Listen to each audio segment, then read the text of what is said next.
Chapter 2. A Peaceful Mind Generates Power.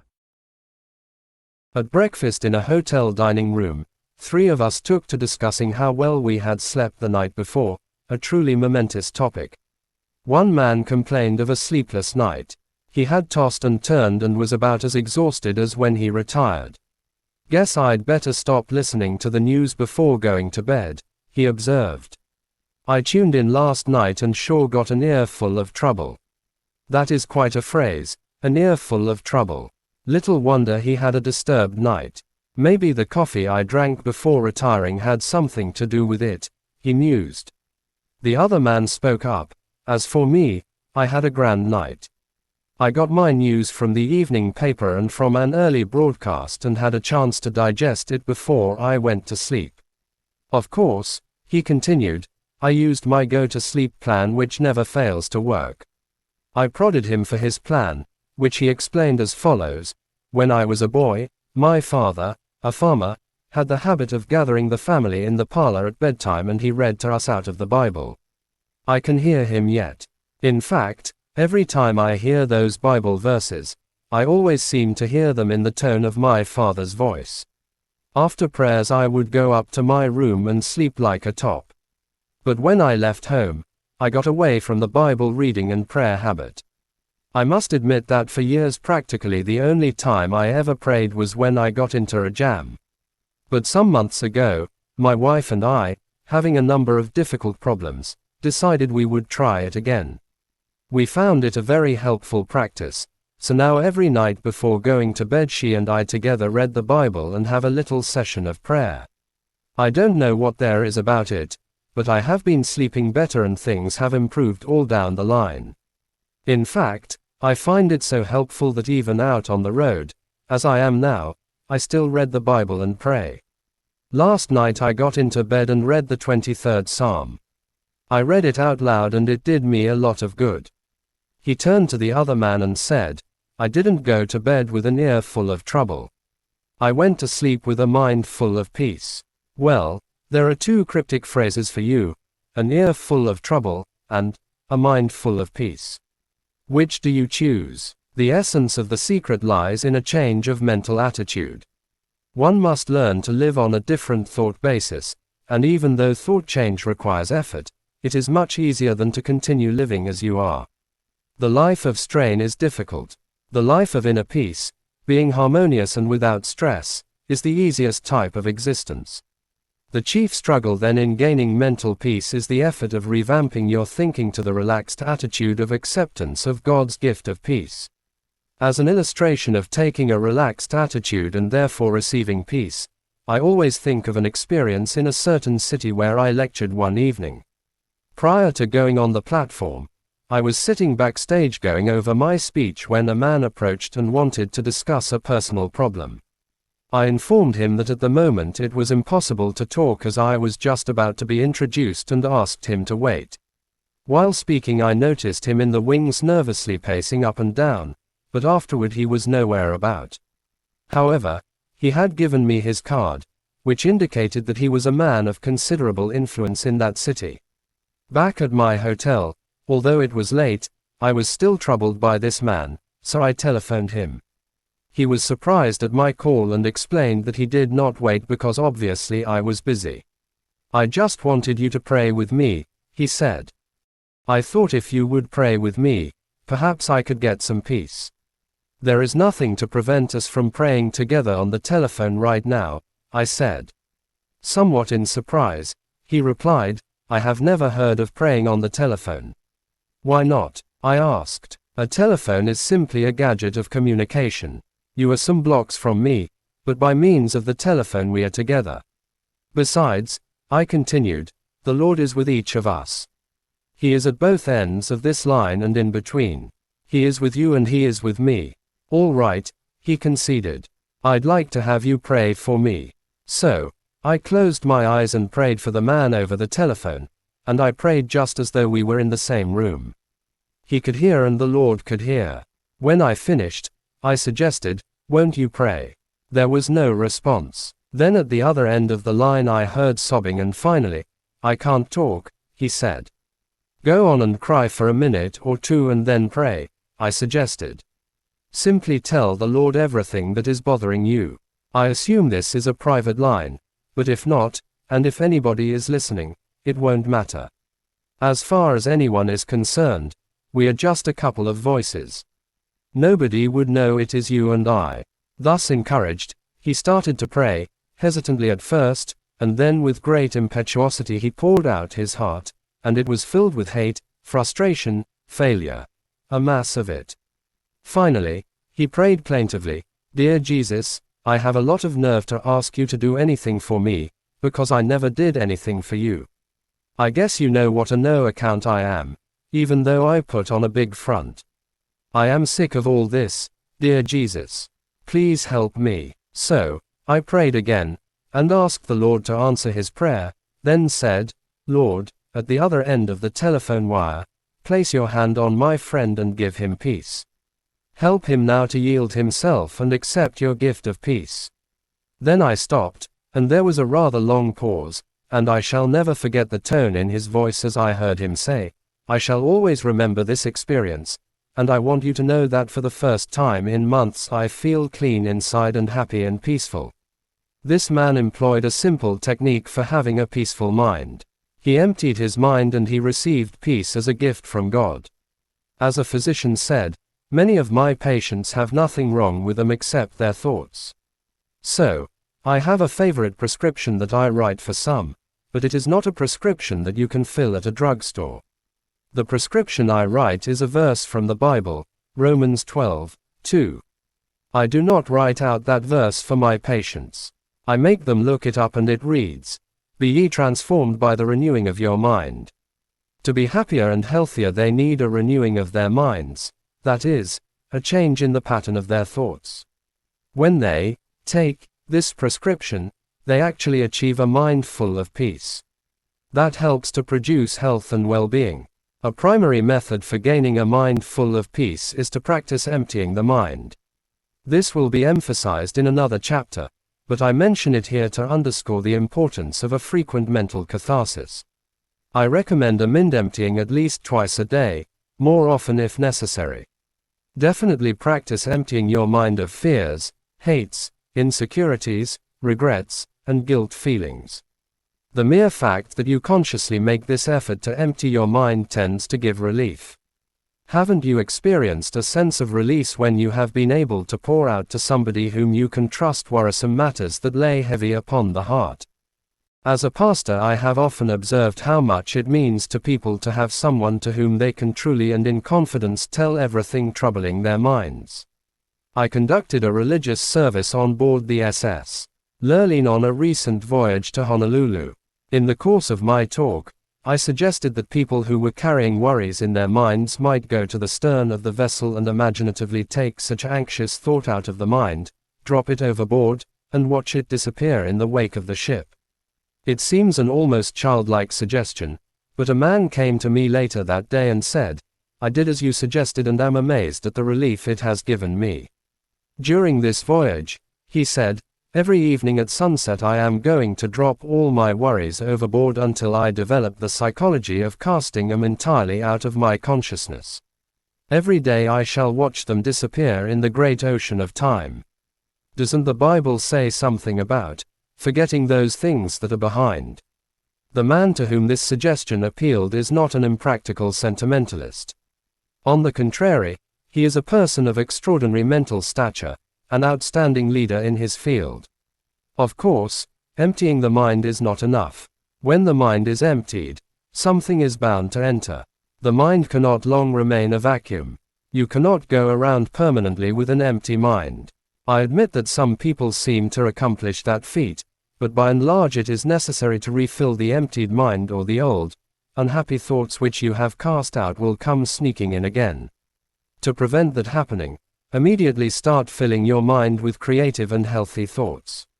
Then when the old fears, hates, and worries that have haunted you for so long try to edge back in, they will in effect find a sign on the door of your mind reading, "Occupied." They may struggle for admission, for having lived in your mind for a long time, they feel at home there. But the new and healthy thoughts which you have taken in will now be stronger and better fortified, and therefore able to repulse them. Presently the old thoughts will give up altogether and leave you alone. You will permanently enjoy a mind full of peace. At intervals during the day practice thinking a carefully selected series of peaceful thoughts. Let mental pictures of the most peaceful scenes you have ever witnessed pass across your mind, as, for example, some beautiful valley filled with the hush of evening time, as the shadows lengthen and the sun sinks to rest. Or recall the silvery light of the moon falling upon rippling waters, or remember the sea washing gently upon soft shores of sand. Such peaceful thought images will work upon your mind as a healing medicine. So now and then during every day allow motion pictures of peace slowly to cross your mind.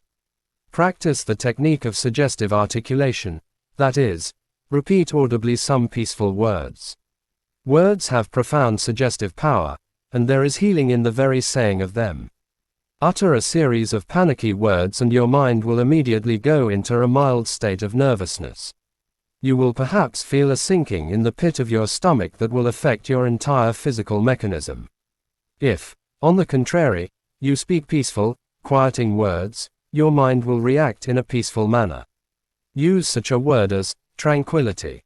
Repeat that word slowly several times. Tranquility is one of the most beautiful and melodic of all English words, and the mere saying of it tends to induce a tranquil state.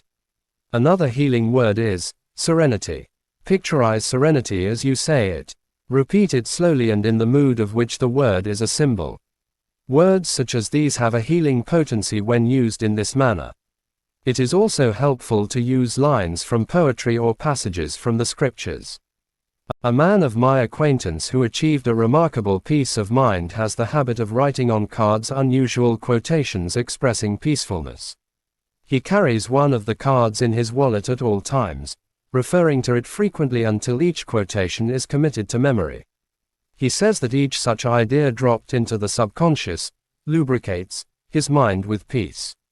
A peaceful concept is indeed oil on troubled thoughts. One of the quotations which he used is from a 16th century mystic: "Let nothing disturb you. Let nothing frighten you. Everything passes away except God. God alone is sufficient." The words of the Bible have a particularly strong therapeutic value. Drop them into your mind, allowing them to dissolve in consciousness, and they will spread a healing balm over your entire mental structure. This is one of the simplest processes to perform and also one of the most effective in attaining peace of mind. A salesman told me of an incident that took place in a Midwestern hotel room. He was one of a group of businessmen having a conference.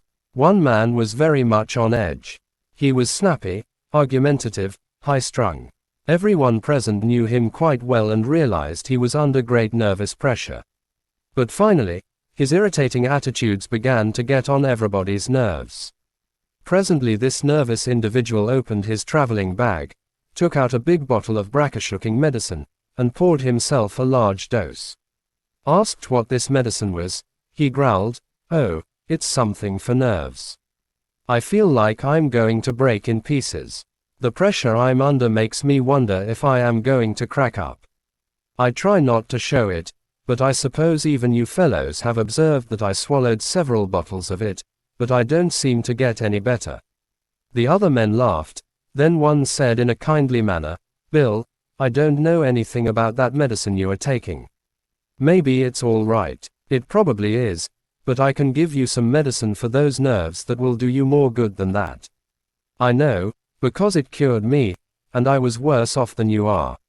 "What is this medicine?" snapped the other. "This book will do the job, and I really mean it. I suppose you think it's strange that I carry a Bible around in my bag, but I don't care who knows it. I am not a bit ashamed of it. I have been carrying this Bible in my bag for the past 2 years. And I have marked places in it that help keep my mind at peace.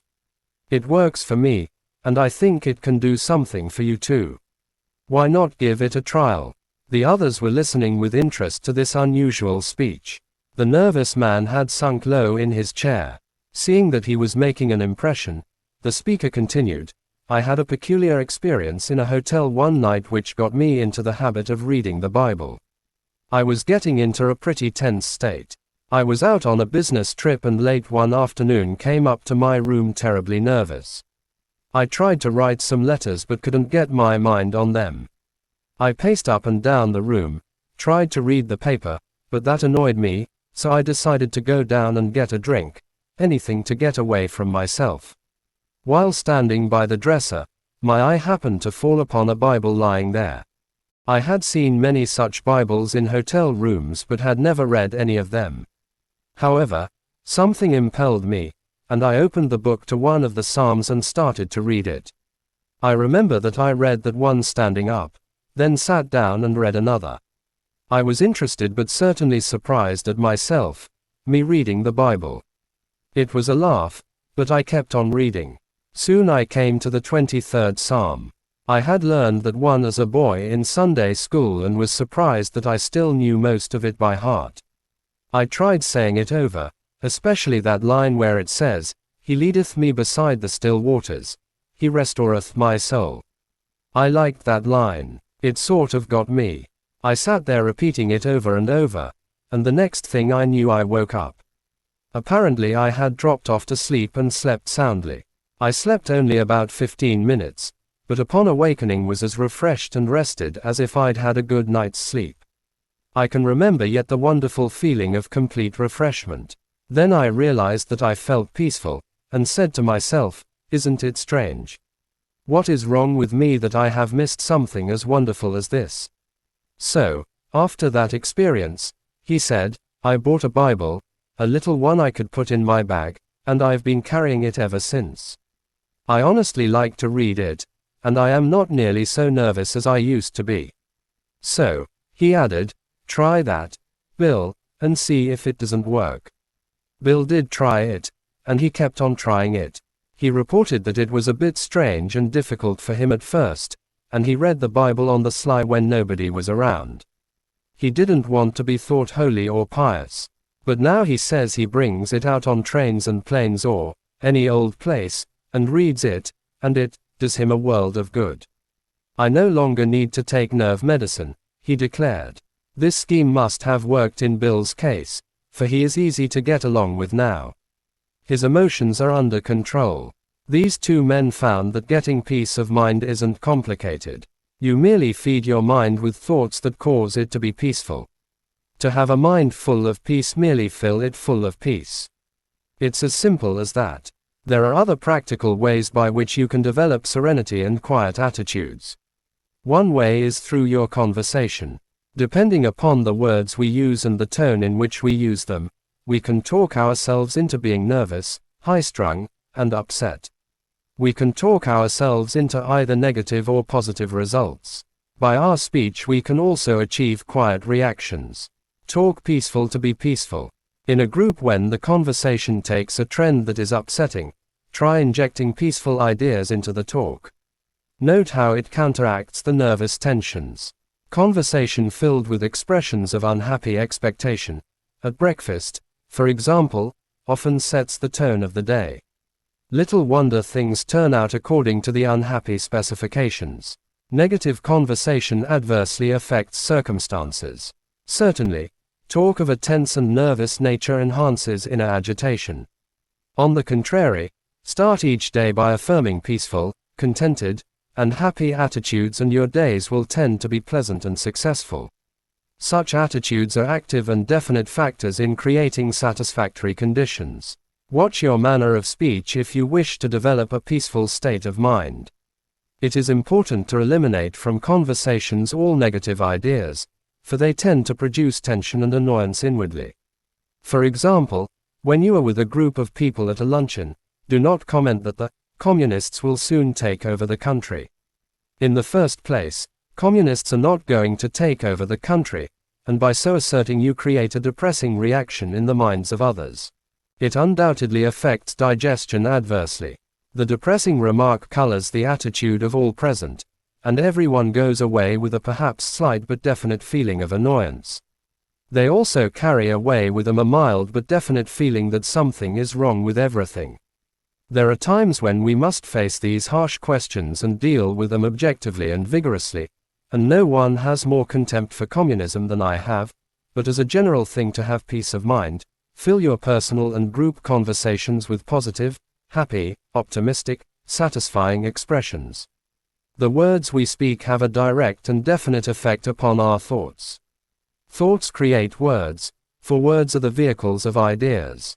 But words also affect thoughts and help to condition, if not to create, attitudes. In fact, what often passes for thinking starts with talk. Therefore, if the average conversation is scrutinized and disciplined to be sure that it contains peaceful expressions, the result will be peaceful ideas and ultimately, therefore, a peaceful mind. Another effective technique in developing a peaceful mind is the daily practice of silence. Everyone should insist upon not less than a quarter of an hour of absolute quiet every 24 hours. Go alone into the quietest place available to you and sit or lie down for 15 minutes and practice the art of silence. Do not talk to anyone. Do not write. Do not read. Think as little as possible. Throw your mind into neutral. Conceive of your mind as quiescent, inactive. This will not be easy at first because thoughts are stirring up your mind, but practice will increase your efficiency. Conceive of your mind as the surface of a body of water and see how nearly quiet you can make it, so that there is not a ripple. When you have attained a quiescent state, then begin to listen for the deeper sounds of harmony and beauty and of God that are to be found in the essence of silence. Americans unfortunately are not skilled in this practice, which is a pity, for as Thomas Carlyle said, silence is the element in which great things fashion themselves. This generation of Americans has missed something that our forefathers knew and which helped to condition their character, and that is the silence of the great forest or of the far-reaching plains. Perhaps our lack of inner peace is due to some extent to the effect of noise upon the nervous system of modern people. Scientific experiments show that noise in the place where we work, live, or sleep reduces efficiency to a noticeable degree. Contrary to popular belief, it is doubtful if we ever completely adjust our physical, mental, or nervous mechanisms to noise. No matter how familiar a repeated sound becomes, it never passes unheard by the subconscious. Automobile horns, the roar of airplanes, and other strident noises actually result in physical activity during sleep. Impulses transmitted to and through the nerves by these sounds cause muscular movements which detract from real rest. If the reaction is sufficiently severe, it partakes of the nature of shock. On the contrary, silence is a healing, soothing, healthy practice. Star Daily says, "No man or woman of my acquaintance who knows how to practice silence and does it, has ever been sick to my knowledge. I have noticed that my own afflictions come upon me when I do not balance expression with relaxation." Star Daily closely associates silence with spiritual healing. The sense of rest that results from a practice of complete silence is a therapy of utmost value. In the circumstances of modern life, with its acceleration of pace, the practice of silence is admittedly not so simple as it was in the days of our forefathers. A vast number of noise-producing gadgets exist that they did not know, and our daily program is more hectic. Space has been annihilated in the modern world, and apparently, we are also attempting to annihilate the factor of time. It is only rarely possible for an individual to walk in deep woods or sit by the sea or meditate on a mountaintop or on the deck of a vessel in the midst of the ocean. But when we do have such experiences, we can print on the mind the picture of the silent place and the feel of the moment and return to it in memory to live it over again just as truly as when we were actually in that scene. In fact, when you return to it in memory, the mind tends to remove any unpleasant factors present in the actual situation. The memory visit is often an improvement over the actual, for the mind tends to reproduce only the beauty in the remembered scene. For example, as I write these words, I am on a balcony of one of the most beautiful hotels in the world, the Royal Hawaiian on the famed and romantic Waikiki Beach in Honolulu, Hawaii. I am looking into a garden filled with graceful palm trees, swaying in the balmy breeze. The air is laden with the aroma of exotic flowers. Hibiscus, of which on these islands there are 2,000 varieties, fill the garden. Outside my windows are papaya trees laden with ripening fruit. The brilliant color of the royal poinciana, the flame of the forest trees, adds to the glamour of the scene, and the acacia trees are hung heavily with their exquisite white flowers. The incredible blue ocean surrounding these islands stretches away to the horizon. The white waves are surging in, and the Hawaiians and my fellow visitors are riding gracefully on surfboards and outrigger canoes. Altogether it is a scene of entrancing beauty. It has an indescribably healing effect upon me as I sit here writing about the power generated in a peaceful mind. The insistent responsibilities under which I ordinarily live seem so far away. Though I am in Hawaii to give a series of lectures and to write this book, nevertheless the peace with which this place is filled envelops me. Yet I realize that when I have returned to my home in New York, 5,000 miles away, I shall only then truly savor the exquisite joy of the beauty which I now behold. It will become enshrined in memory as a private retreat to which my mind can go in the busy days that lie ahead. Often, when far from this idyllic place, I shall return in memory to find peace along the palm-lined, foam-washed beach at Waikiki.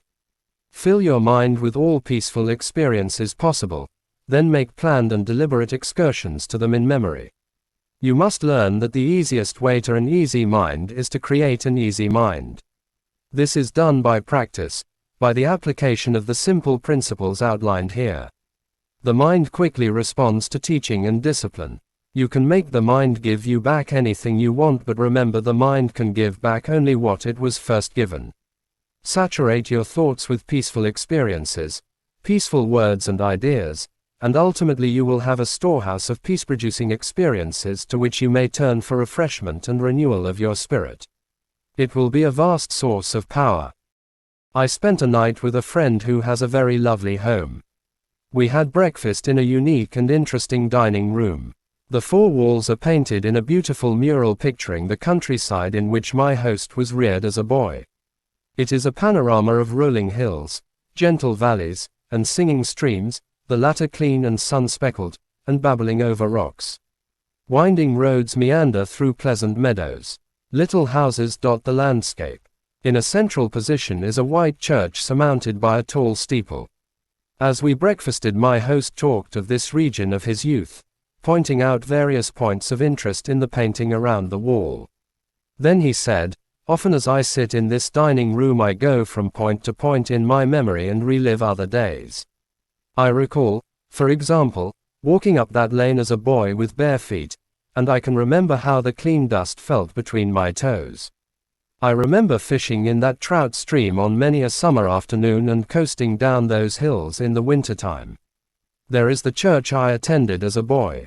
He grinned and said, "I sat through many a long sermon in that church but gratefully recalled to mind the kindliness of the people and the sincerity of their lives. I can sit here and look at that church and think of the hymns I heard there with my mother and father as we sat together in the pew. They're long buried in that cemetery alongside the church, but in memory I go and stand by the graves and hear them speak to me as in days gone by. I get very tired and sometimes am nervous and tense. It helps to sit here and go back to the days when I had an untroubled mind, when life was new and fresh. It does something for me. It gives me peace. Perhaps we all cannot have such murals on the dining room walls, but you can put them around the wall of your mind, pictures of the most beautiful experiences of your life. Spend time among the thoughts which these pictures suggest. No matter how busy you may be or what responsibilities you carry, this simple, rather unique practice, having proved successful in many instances, may have a beneficial effect upon you. It is an easily practiced way to a peaceful mind. There is a factor in the matter of inner peace which must be stated because of its importance. Frequently I find that people who are lacking in inner peace are victims of a self-punishment mechanism. At some time in their experience, they have committed a sin and the sense of guilt haunts them. They have sincerely sought divine forgiveness, and the good Lord will always forgive anyone who asks Him and who means it. However, there is a curious quirk within the human mind whereby sometimes an individual will not forgive himself. He feels that he deserves punishment and therefore is constantly anticipating that punishment. As a result, he lives in constant apprehension that something is going to happen. In order to find peace under these circumstances, he must increase the intensity of his activity. He feels that hard work will give him some release from his sense of guilt. A physician told me that in his practice a number of cases of nervous breakdown were traceable to a sense of guilt for which the patient had unconsciously attempted to compensate by hectic overwork. The patient attributed his breakdown not to the sense of guilt, but to his overworked condition. But, said the physician, these men need not have broken down from overwork if first the sense of guilt had been fully released. Peace of mind under such circumstances is available by yielding the guilt as well as the tension it produces to the healing therapy of Christ. At a resort hotel where I had gone for a few days of quiet writing, I encountered a man from New York whom I knew slightly. He was a high-pressured, hard-driving, and exceedingly nervous business executive. He was sitting in the sun in a deck chair. At his invitation I sat down and chatted with him. "I'm glad to see you relaxing in this beautiful spot," I commented. He replied nervously, "I haven't any business being here. I've so much work to do at home. I'm under terrible pressure. Things have got me down. I'm nervous and can't sleep. I'm jumpy. My wife insisted that I come down here for a week. The doctors say there's nothing wrong with me if I just get to thinking right and relax. But how in the world do you do that?" he challenged. Then he gave me a piteous look. "Doctor," he said, "I would give anything if I could be peaceful and quiet. It's what I want more than anything in this world." We talked a bit, and it came out in the conversation that he was always worrying that something sinister was going to happen. For years he had anticipated some dire event, living in constant apprehension about something happening to his wife or his children or his home. It was not difficult to analyze his case. His insecurity arose from a double source, from childhood insecurities and from later guilty experiences. His mother had always felt that something was going to happen, and he had absorbed her anxiety feelings. Later he committed some sins, and his subconscious mind insisted upon self-punishment. He became victim to the mechanism of self-punishment. As a result of this unhappy combination, I found him this day in a highly inflamed state of nervous reaction. Finishing our conversation, I stood beside his chair a moment. There was no one near, so I rather hesitantly suggested, "Would you by any chance like me to pray with you?" He nodded, and I put my hand on his shoulder and prayed, "Dear Jesus, as you healed people in the long ago and gave them peace, heal this man now. Give him fully of thy forgiveness. Help him to forgive himself. Separate him from all his sins and let him know that you do not hold them against him. Set him free from them. Then let thy peace flow into his mind, and into his soul, and into his body." He looked up at me with a strange look on his face and then turned away, for there were tears in his eyes and he didn't want me to see them. We were both a bit embarrassed, and I left him. Months later I met him, and he said, "Something happened to me down there that day when you prayed for me. I felt a strange sense of quietness and peace, and," he added, "healing." He goes to church regularly now and he reads the Bible every day of his life.